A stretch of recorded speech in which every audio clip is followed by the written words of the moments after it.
Hi, I often get asked what kit I take on different adventures, so I thought I'd just run with you what I packed for a 5-day adventure to walk the length of Hadrian's Wall, which was the original Roman border between Scotland and England. So let's keep it simple. All I'm going to do is rip the pack apart and you can see what's in it. And this is, having just come back, this is what I took and will take again because I'm going back in a few days. I will name drop through the video because I think it's important that we get to know what's out there and share information about what kit works for us. So I'll make that clear right from the start before anybody puts any negative comments about me name dropping. So let's start with the easy one. Let's start with my belt. My belt goes around my waist, as most people's belts do. Not many go around their neck. I've got a small leather pouch, and in the leather pouch is my compass. On the other side of my hip is this little red, it was originally a first aid pouch. I still have like a little bandage and a pair of rubber gloves just in case, but it's a handy sized pouch, and inside here is a pen torch and my Garmin GPS. Put that to the side. Then we come to the pack. The pack itself is a Karrimor SF Odin 75. Now this 75 litre pack was originally designed for the Danish military as their 3-day pack. But for me it's perfect. For a 5-day trip out, it's absolutely perfect. Obviously we don't have to carry as civilians military equipment.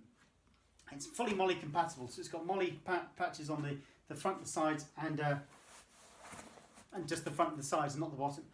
So you can clip on additional pouches if you need to. I always put a couple of carabiners on mine, just so that I can clip water bottles or whatever else on the side. Let's rip it open and see what's inside. Going from the outside in, I've got, at the bottom I took this. This is my little Jack Wolfskin gossamer tent. I don't even know if you can get these anymore. It's like a one-man hooped bivvy, so you've got a bigger hoop around your chest, a small one around your feet. It's easy to put up, it's quite lightweight, it's comfortable inside, it's very waterproof. I've used them in all kinds of storms, and because it's so small, it warms up very quickly. Let's go from top to bottom, right outside in. On this side I've got my walking poles. I did use them.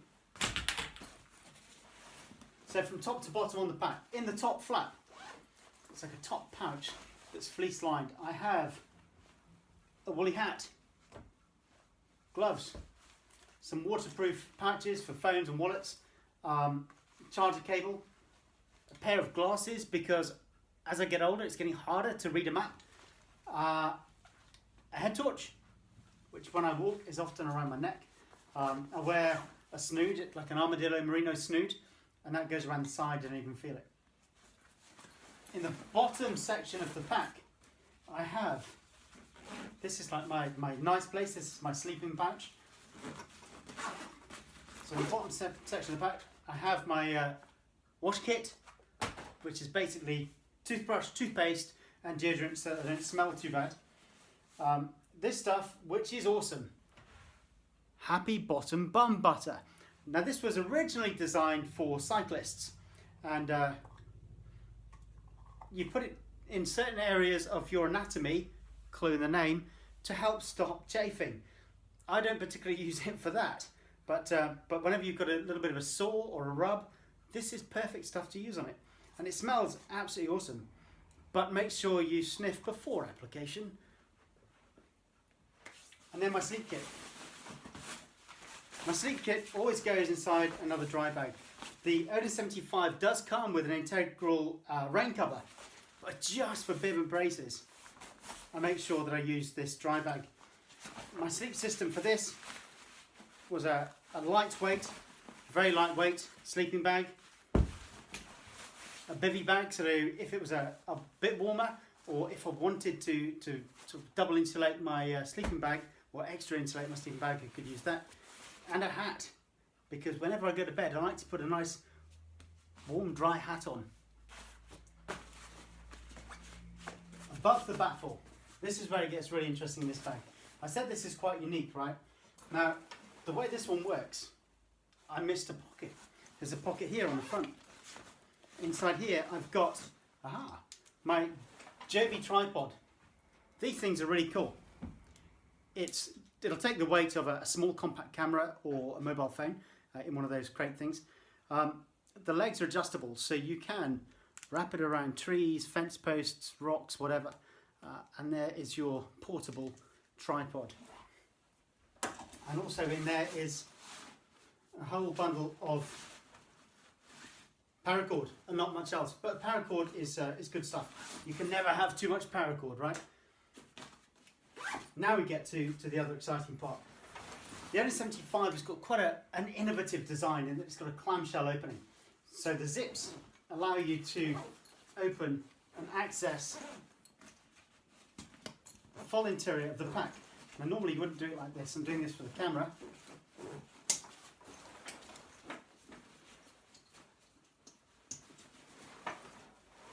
Deliberate mistake.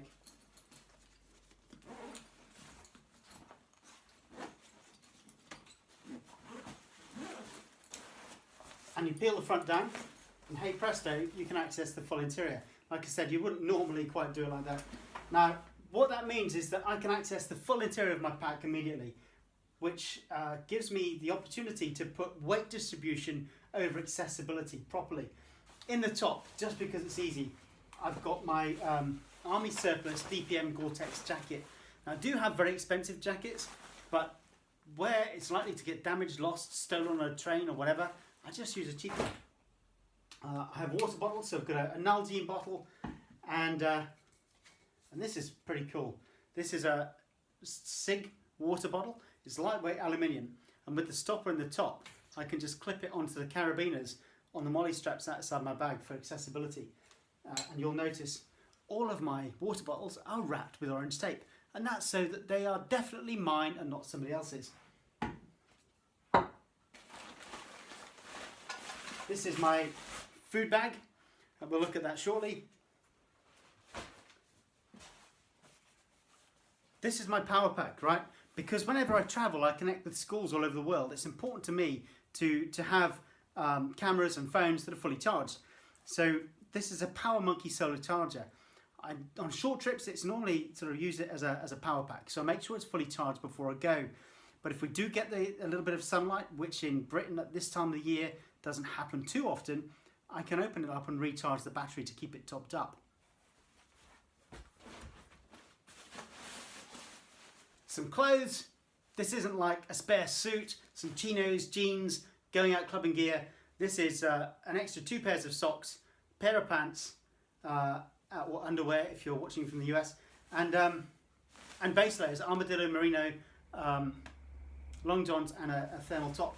And that's so that if it does get cold, I can slip it on. If it gets cold at night, I can wear that in bed. Gaiters. This is just a Z-fold 3/4 sleeping mat. I think this one's actually made for shooting, but it does the job. And the back of this pack, you've also got plenty of ways to tie loads down. You've got a hydration pouch there, so you can put a hydration bladder in there, put your wires up through, and there are a couple of little tabs at the top so that your hydration tubes can come out without having to leave your bag open. There's also a mesh pocket in the front lid, and in there I have a map,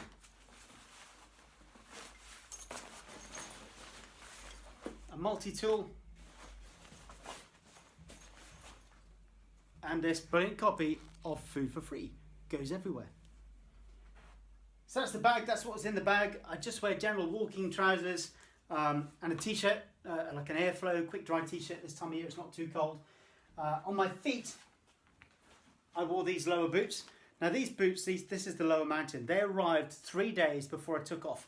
I put about 50 miles on them in 36 hours, not a blister in sight. So these were really good for looking after my feet. They're waterproof, plenty of ankle protection. And inside the boots are my socks. These are, again, armadillo merino. I think they're called the boot sock or tough boot sock. Have a look on my website, they're on there, justforthechallenge.com. So they're pretty cool. And that's it, that's all I took, apart from my umbrella, which isn't here. I've lost it already.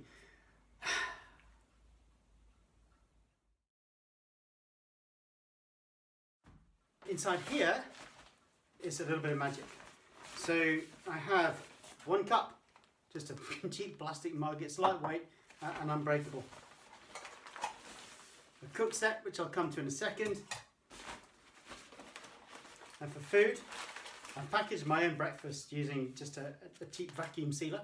So this is kind of muesli, protein powder, coconut and other stuff randomly thrown in.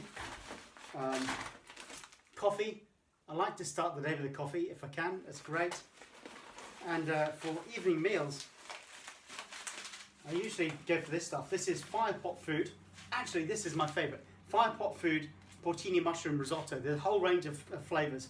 I go pretty much gluten-free. And the porcini mushroom risotto is probably my favourite in the range. What else do I have? Another porcini mushroom risotto. Chili con carne and rice. And some a little bag of cashew nuts just to shake it up a bit. Now these fire pot menus are great, and these sort of larger sized servings, 890 calories, 830 calories, plenty of energy there. So let's look at the cook set.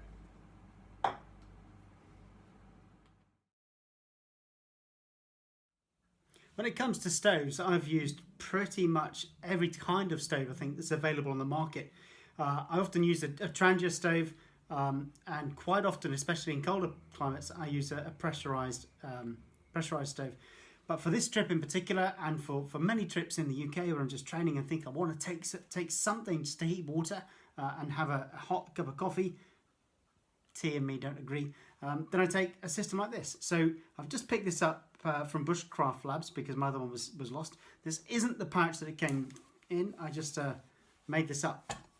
So take this off, and there you go. It's called a cup and stove kit, Crusader cup and stove kit from a company called BCB. I picked this up from Bushcraft Labs. Inside I've got some Fire Dragon fuel, a ferro rod, and just in case the ferro rod does fail, some matches. All you do to make this work is pull that down, cup handles, it's even got measuring marks inside, put your fuel of whatever kind you're using in the middle there, whether it be tabs or liquid gel or even solid fuel, put the handle across the top, rest your cup on the top, and there you go. It takes no time at all to boil. The only other thing that you can get, and I was going to put on the top, is a little lid, and that helps your water boil a lot faster. You can even make one or use your plate or whatever. So that's as simple as it gets. That's all of the kit that I used on my 5-day adventure in this country. Job done.